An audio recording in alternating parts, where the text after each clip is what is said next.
nin xaaji oo Soomaaliya xaj ku tagay baabuuro iyo tareenno iyo diyaarado badan iyo waxaas ma jiro wuxuu ka baxay Jidda Makka Madiino xaaskiisa yaa la socota markii uu ka soo noqday Madiina jidad laami xataa ma jirin dhulkaas fakhri buu ahaa waagaas ayaa askari jidka istaajisay nimankii askarta ahaa ee bointiga joogay islaantii baa hunguri ka galay xaajigaas watay way dejiyeen labadoodiiba markay dejiyeenna waxaa islaantii waa lagu xadgudbay way iska aamustay odagii dhinac baa la geliyey iyadana dhinac shibay tiri waxay tiri ama odagana lagaa dilaa balaayo kale intii ku raacday ceebtii iyo xadgudubkii ama haddana odagana lagaa dilaa ya iska aamustay markay soo dhawaadeen oo gaari ka soo baxeen meeshii ayaa odayga u sheegtay odagii baa baxay ani xaadisada waxa ii sheegay nin odaya oo da'ah oo Soomaali ah oo dhulkaas dadkii ku koray 100 sano ka hor Xijaaz waxa dhacday marka maxaa dhacday ninkii oo cirdigiisii lagu xadgudbay oo caraysan oo iskiina baa yimi wuxuu imaaday Jidda subaxdii wuxuu tagay safaaradda Soomaaliya safiirkii buu la wuxuu ku yiri saas ay ugu dhacday waa muwaadin Soomaali safiirka madaxu ruuxay waraaqihii wali maalinkiino waxba ma aragtay wali wasaaradda iyo kama aan soo dhamaano meesii saas bal waa fiirinayna xaaladda waa fiirinayna nin odayaasha Soomaaliyeed oo hore ah oo dhiig lahaa oo dadnimada lahaa oo izada iyo sharafta yaqaani ayaa hortiisa fadhiyay intuu ishayn waayay buu dharbaaxa safiirkii kaga soo gooyay labada indhood buu jaray kaasuu yiri غير مسؤول dameer ahbaata muwaadin baa ku yimi ardigiisii lagu xadgudbay waxaad meesha u fadhidaa isaga khidmadiisa weey gaasaan leeyahay soo ninkii gacanta soo qabtay nin la yaqaanana uu soo kaxay wuxuu u keenay boqor Faysal oo markaas wuxuu yahay amiir dalkan Xijaaz markaa mas'uulka soo galiyay dhageysu yiri ninkan dhageysu ninkii talada wixii buu u sheegay Faysal wiilkiisi kullu waa dhinteen hadda Sacuud al-Faysal dhigi jiray wasiir khaarijiye ahaan jiray oo markaa wiil yar oo isaga la shaqeeyaa u yar kaalay Sacuud bax diyaarad helicopter hal diyaarad bay haystaan qaado afartan nin oo askarta meeshaas joogta soo xira keena taxqiiqiye arinteeda isoo ogaaday wax yar hadii la keenay nimanka la soo qabtay wuu baxay ninkii nimanku soo tusay waa la keenay xogaa hadii la joogay waa qirteen arintii horago gooyay buu afartoodaba hal salbiyo hana la dilo afartiiba waa la dilay markii la dilay ayaa meydaankii qisaasta Jidda lagu sameyn jiray dad baa yaqaanay reer Xijaaz joogi jiray ya meedaanul bay'a meel la yiraahdo Jidda bartamadeeda ku taalo waxa jirtay dadka qoorta qisaasta lagu sameeyo ama xuduudda lagu oofiyo halka ha lagu salbiyaa dadka oo dhamay hadda wadaan wax dhowr iyo 68 meelahaas asbuuc wax ku dhoway meesha afartii askari saarnaayeen iyagu meedaa taas baa waxay keentay iyo xawaadista la midka ah baa waxay keentay in qofku dukaankiisa dhulkaas Xijaaz markay ammaanka inuu marada intuu soo saaro dukaanka aan quful ku xirin iska dhaaf waxa ku jiray quful aan ku xirin hatta albaabka ma xiray mara busaa saari bas salaadu aadi masaajidku aadi mana ka baqayo miftaax yar insaan looga qaado waxa dhacay gaf way gacantu anta maqan nina ku dhici maayo in la salbiyo dhulka ammaan way marka ma fahamteen xikmadda inma jazaa'u alladhina yuharibuna allaha wa rasulahu wa yas'auna fil ardi fasadan an yuqattalu wa in aad lo dilo bulay ilaahay wasiqatu mubalaqa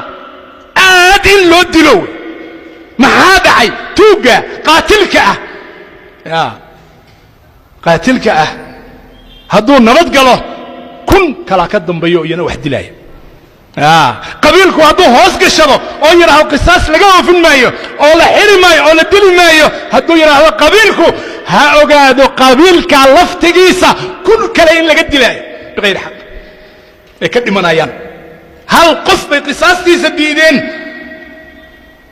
fasahaadda ay samaynayaan bal eeg odayaashaas qabiilkaas reerkaas fasahaadda ay isugu kaalmaynayaan taas wey walaa tufsiduu fi lardi bacda islaaxiha haddaad diiddo qisaada dhulkaad fasahaadisi haddaad diiddo tuugga in la qabto dhulkaad fasahaadisi haddaad diiddo taajirka xoolaha dhacaya oo dadka masaakiinta dhacaya oo khiyaanada samaynaya oo qishiga samaynaya oo daawada faasidka ah iyo raashinka faasidka ah oo dhacay ka gadaya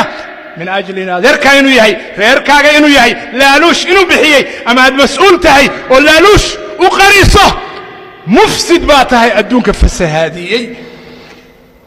dhulkii ilaahay baad ku cayaartay ood fasahaadisa hawadu haddii aynu urin lahayn urkaaga urka fasahaadaada dadku ma joogi kareen way sakhraami lahaayeen urka fasahaadkaaga la sakhraami lahaayeen laakiin waynaan urinayn waynaan arkin walaalayaal ma ku dhammayn karno kelmaddan ilaahay subxaana wa tacaala xikmadda uu leeyahay walaa tufsiduu fi اlardi bacda islaaxiha waa kelimad kooban dhulkan ilaahay wuxuu ku islaaxinayaa dhulka sharciga ilaahay kitaabka ilaahay daacada ilaahay sunnada iyo wanaagga kala dambaynta iyo nidaamka is-adeecidda iyo isnidaaminta khilaafka qatiicada fasahaadda dhiigga daadintiisa xaqdarrada ah oo waxyaalaha innaga maanta fasahaadda ugu weyno ina haysata ay ka mid tahay dhiiggaas daadanaya goormuu joogsan doonaa walaalayaal goorma ama aana alawaanu ayuha alikhwa soomaaliyey miyaan wakhtigii la gaarin alam ya'ni liladiina aamanuu an takhshaca quluubuhum lidikri اllahi wama nazla min alxaq miyaan la gaarin inaan idhaahno tawba qof fasahaad wada ma adeecayo fikrad kuma adeecayo dil kuma adeecayo dhigdaadin kuma adeecayo khiyaano kuma adeecayo musuq maasuq kuma adeecayo kuma kaalmaynayo miyaan la gaarin inaynu fasahaadda ka baxno oo inaan dhulka ilaahay fasahaadin dhulkeenniba fasahaad ku socotaa sidee naxariisu soo degaysa sidee ilaah ku naxariisa dhiigga daadanaya maalin walba jidadkeennii ku daadanaya qarjaf masaajiduu ka baxay jid buu maray gurigiisii buu aaday jid buu maray meel buu maray dukaan buu aaday ganacsi buu aaday gabar miskiina wax iska iibsanaysa goorma fasahaad inay tahay ogaanaynaa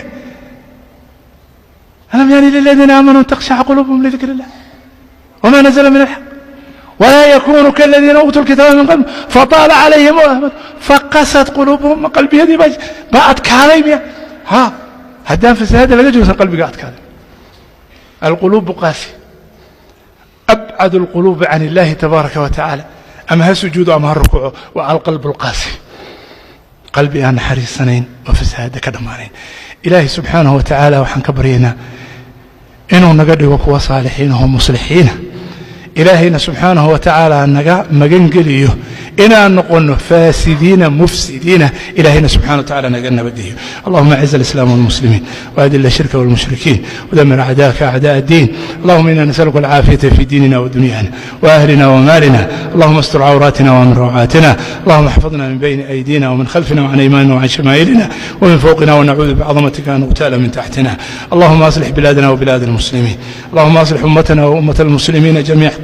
يا أرحم الراحمين. اللهم أصلح بلادنا وبلاد المسلمين، اللهم أصلحنا وأصلح بنا يا أرحم الراحمين. اللهم إنا نسألك الهدى والتقى والعفاف والغنى. عباد الله، إن الله يأمر بالعدل والإحسان وإيتاء ذي القربى وينهى عن الفحشاء والمنكر والبغي يعظكم لعلكم تذكرون. وصلوا وسلموا على الهادي البشير. إن الله وملائكته يصلون على النبي يا أيها الذين آمنوا صلوا عليه وسلموا تسليما. اللهم صل وسلم وبارك على نبينا محمد وعلى آله وصحبه